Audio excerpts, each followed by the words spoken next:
Well, welcome back to the Communication Mastery Podcast with me, Mark Burlinson. This is where we unleash the power of understanding to build bridges and to demolish boxes, because we understand that communication is the soil in which teamwork grows, and we all need stronger communication these days.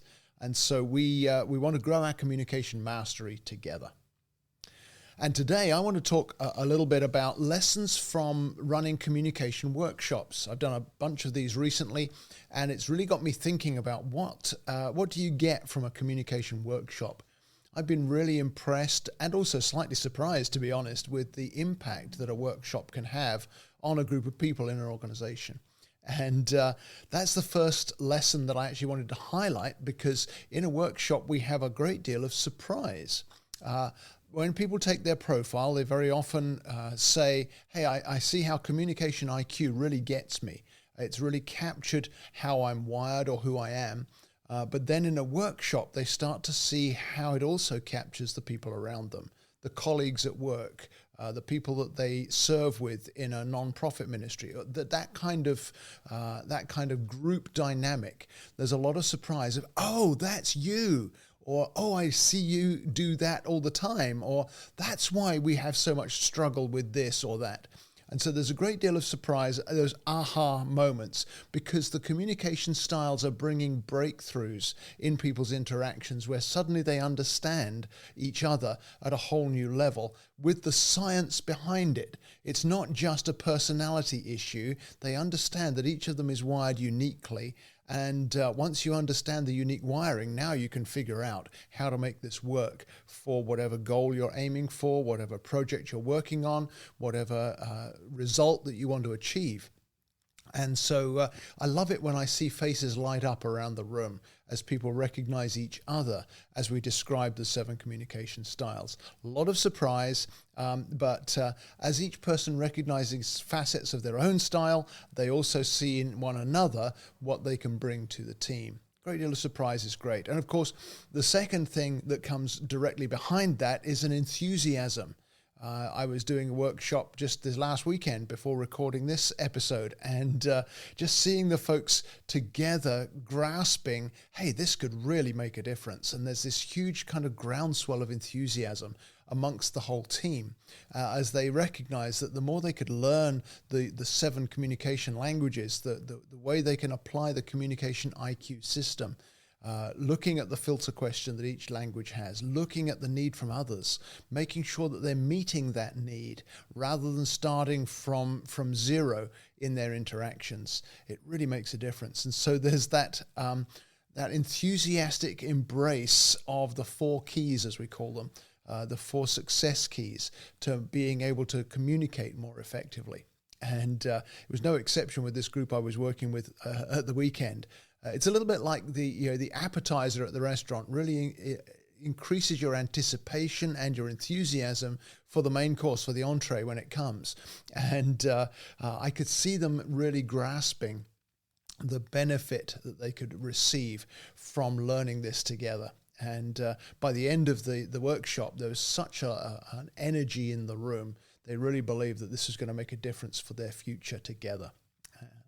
The third thing I've seen more often than not actually in these workshops is an increase of curiosity.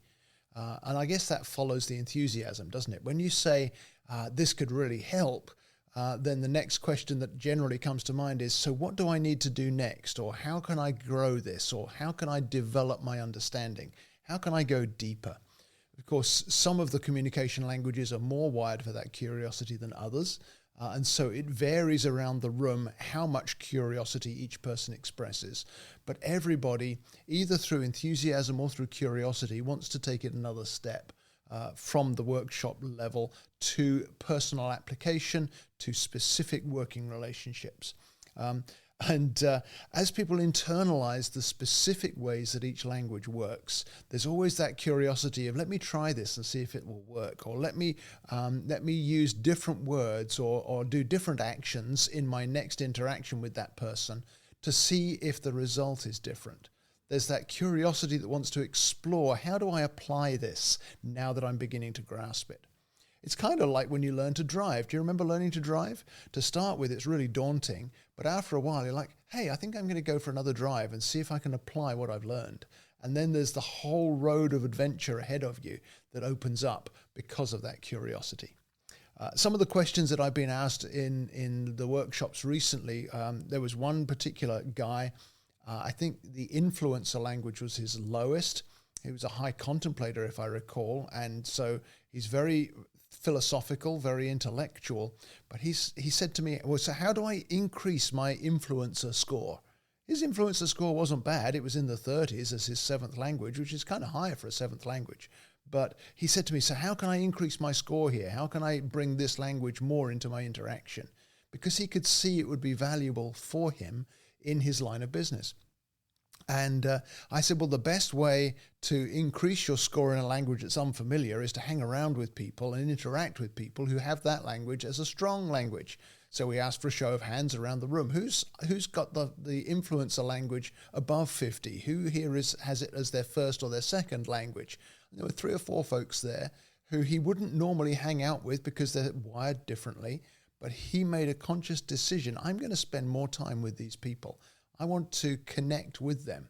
Incidentally, that's one of the essential qualities that the contemplator language has to work at in order to become more healthy.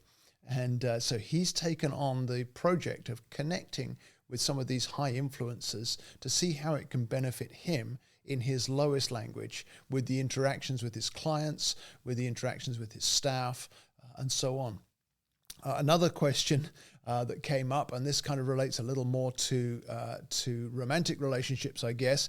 Somebody said to me, well, if my primary language is my spouse's 7th language, do we need counseling? There was a bit of a laugh around the room because everyone was getting along well by this point. But my answer to that was no. You only need counseling if you decide to only hold on to your attributes and disregard your spouse's attributes. What's happened is that opposites have attracted, and you two have so much to offer each other because your strengths are different.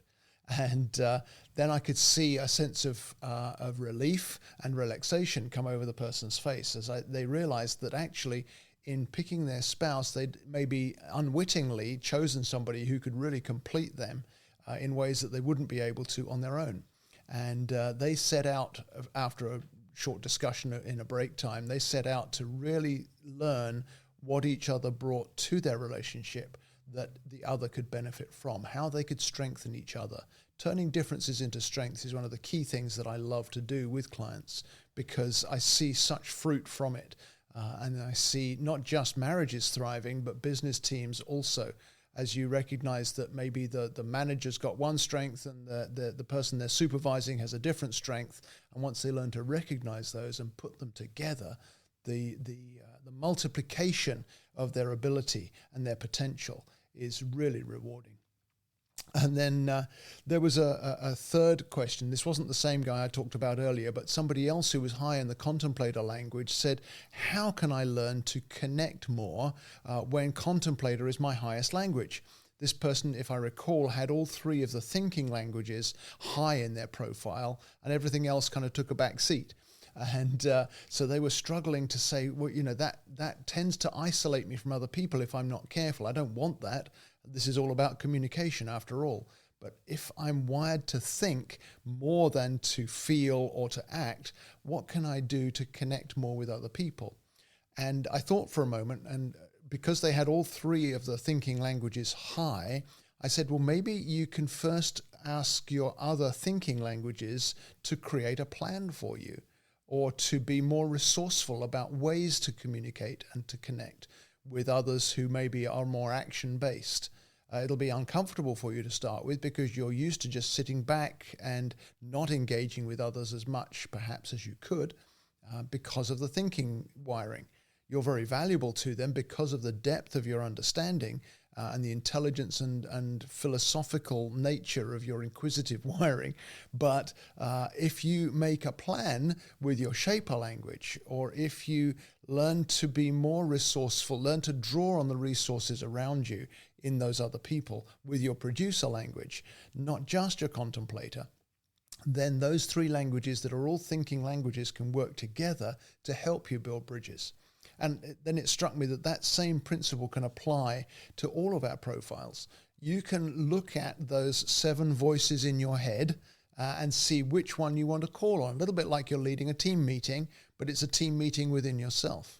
Which language do you need for this setting? Which language would be beneficial for that goal you want to reach? And you can call on that language, even if it's the quietest language in your mixture, and call on that language to come and bring its strengths, bring its passions, bring its skills to the table for you personally so that you can connect with other people. So those are some of the positive lessons I've learned from the communication workshops recently. There's surprise as people discover that they're wired in a way that's beneficial. There's enthusiasm as they see that understanding the communication IQ system more deeply can really strengthen their teamwork. And then there's also curiosity. What do I do next? Where do I go from here to really take advantage of this? But then the fourth thing I've learned, and it's important we look at this as well, sometimes there's resistance because adapting to others is a learned behavior. It's something that we have to work at in order to make it effective. And it can be challenging because if I've lived for a long time where mostly I've only been using my primary language in my communication styles, and I've neglected the others, then it's going to be a bit of a challenge to learn to draw on those in the way that I just talked about. And it can seem too difficult to switch into another style. That's why we call them languages, because it's a little bit like choosing to learn a foreign language. When you first start learning Spanish or Mandarin, it feels completely impenetrable because it's so different from what you're used to. It's so different from what you've learned throughout your life. But once you start the journey, and particularly if you find someone to coach you and help you on that journey, then you can fairly quickly grasp some of the basics of a language you didn't already know or you hadn't already recognized. And then you can begin to apply those, and gradually and then increasingly rapidly, it becomes a language you can access as you need to. So it's good to overcome resistance, because practice makes progress. And as we do that, then we'll find that there's a great benefit from learning to build bridges and to adapt to one another, or to just adapt to which language is going to be beneficial. You're only living 1/7 of your potential if you're living only in your primary language. And learning to speak all 7 more fluently is always going to benefit you. So here's a thought. Because of the benefits of a workshop, I had this idea that if you have a business or an organizational team, maybe it's a non-profit team, and you think this would be valuable to them, then send me a message on my website. Go to the contact form at markburlinson.com. Send me a message and say, hey, I think my business would benefit from this. Let's see if we can book a workshop. Or my nonprofit team could really be helped by you coming along and doing this. We could do it by Zoom if you're too far away. And if your business books a workshop with me, then I've got a bonus gift for you as the person who made that introduction. So consider that today. I think you'd benefit tremendously from a workshop in your organization, and I'd love to help you with it. That's all for this week, but we'll see you again next week.